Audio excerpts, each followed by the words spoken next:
This video is a continuation from the previous video where we set up the skull, the spine, the arms, legs for the bones for our character.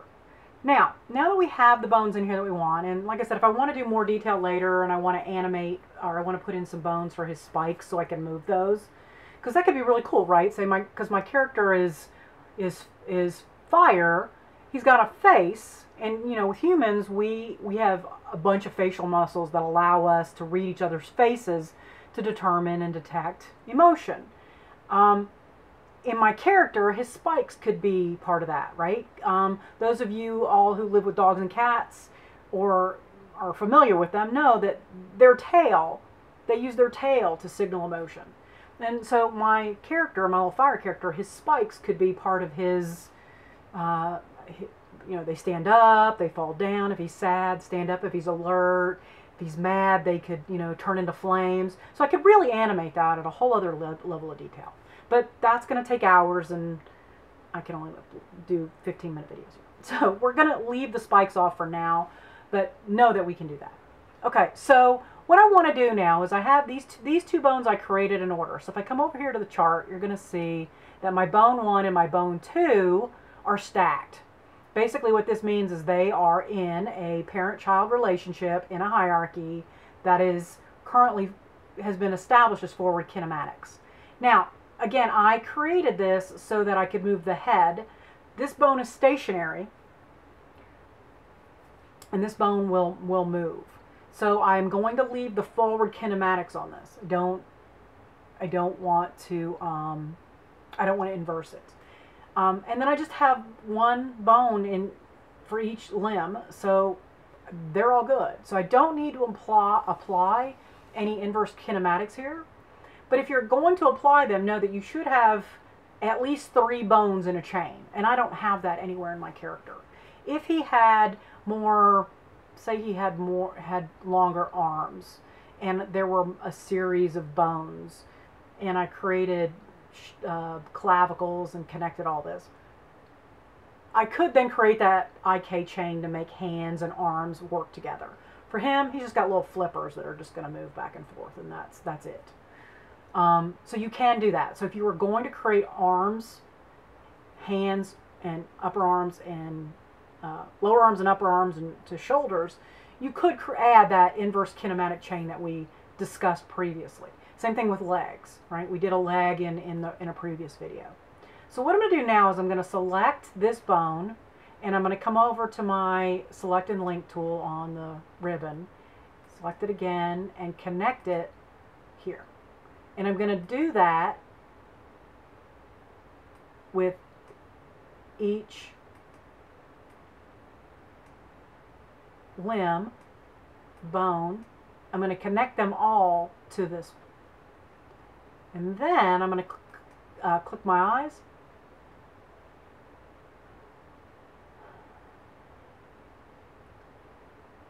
And I'm going to connect those to my head bone, my skull.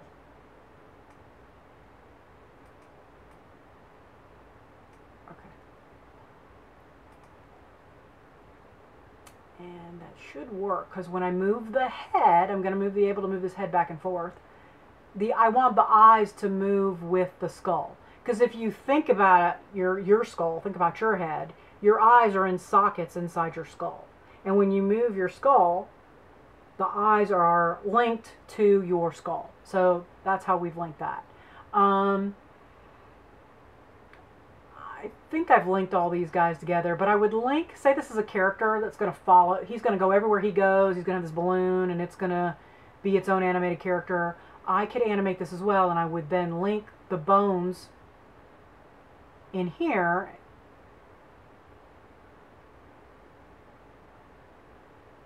Well, actually, I was just thinking about this, whether I want to link the bones or whether I want to link the balloon. The balloon is currently linked to the body.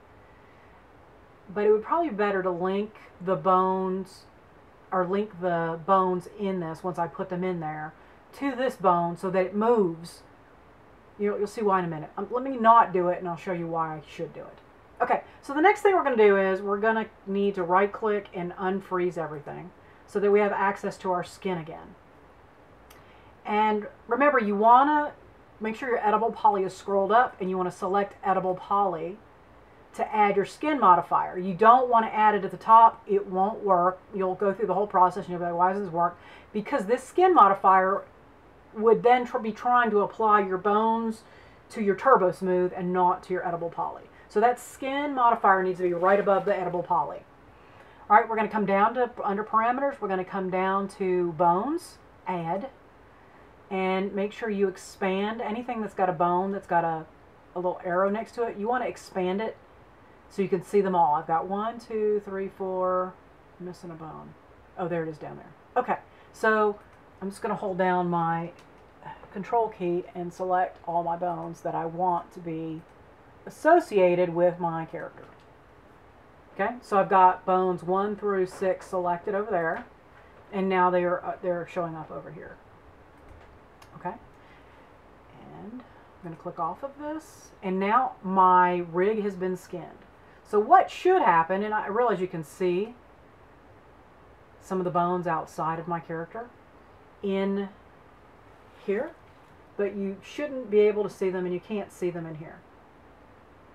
And because I took the light out, he looks a little more opaque than he did before. He's no longer radiating from within from that light. Alright, so you can see you don't see the bones. Okay. Alright, so this is what I'm going to do. I'm going to now test. This is what you want to do after you've set it up. You now want to test it. You want to test every bone to make sure it does what you want it to do. Okay? So I'm coming over here to select and rotate, and I'm selecting the head, and I'm going to rotate that bone back and forth. And is his head moving back and forth? Actually, his whole body is.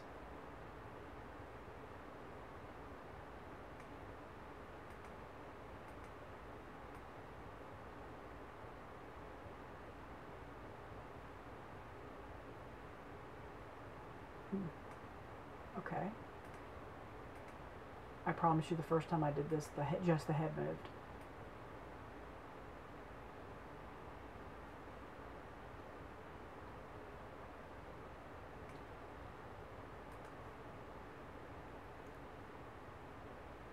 Alright, let's see what happens if I, whoops, see if I add an HI solver if that's all. You're supposed to have 3 bones, so it may not allow me to do this. See if it just reverses it for me. It's good when I encounter problems to show you guys how to resolve them. Now, see, now that I've added that, it won't let me move it at all. Okay, so that was definitely not the way to go.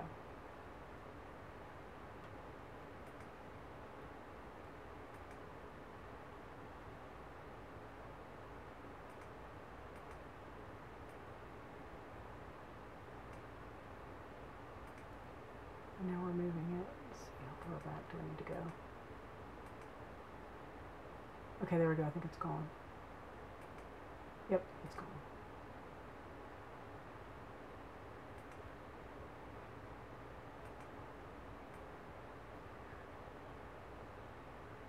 Okay, well the cool thing is the whole bone system other than that one arm is that one arm didn't get linked somehow.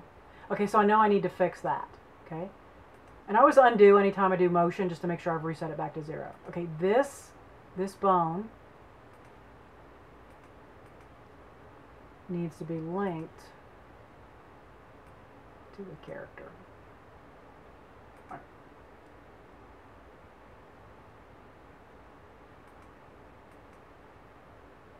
Okay, it's wanting to do that. And now it's not letting me freeze it.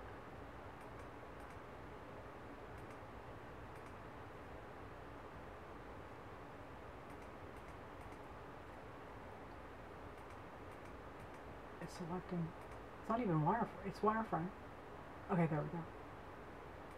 Oh, there we go. Got it.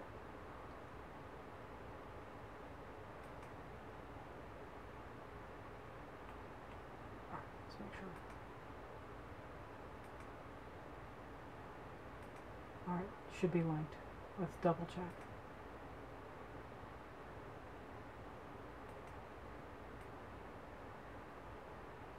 Nope, it's still not linking it. Alright, so this is what I do if I have that problem. Just select it. And that's probably why this is why you want to name them. Unlink it, use that unlink selection, and then try it again. Because it's going to remove any link. Select off of it. Select and link. Oops, select it.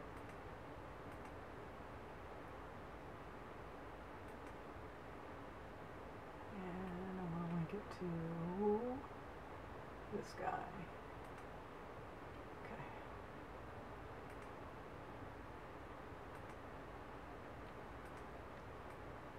And it's still giving me fits.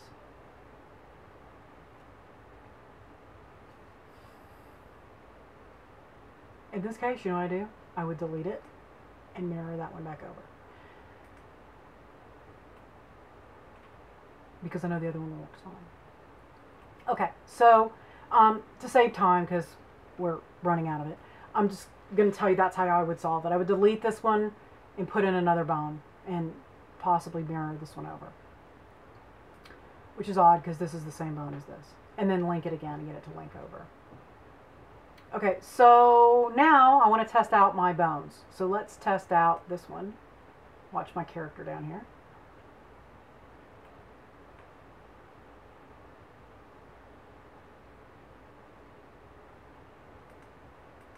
There we go. I'm going to rotate the arm. And look what's happening. He's moving his arm. And you see his balloon's not going with him. His balloon is staying there. And that's why you would want to link the balloon to the arm. That looks pretty good, actually. There's no problems with that. Okay, I'm going to undo that one and reset that. Now let's wave it up and down and see how this looks if we rotate it in this direction. That looks good. I was hoping there might be some problems so I could show you guys how to fix it. I'll create a problem so you can fix it. And then again, this is why you want to do the Vitruvian man pose. You see that his underarm is fine because he has enough polygons under there that we can make his arm move. Alright, so this looks pretty good. That bone, because it fits so snugly in that space, works very well and it doesn't have any issues. Okay. And we've got time to test his foot. Let's test his leg.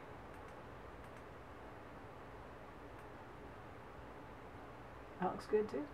I mean, he is creating, okay, actually, it's creating dimples. You see how it's creating a dimple? That we don't want. Ooh, and it's making his butt sag. Look what it's doing in the left-hand view.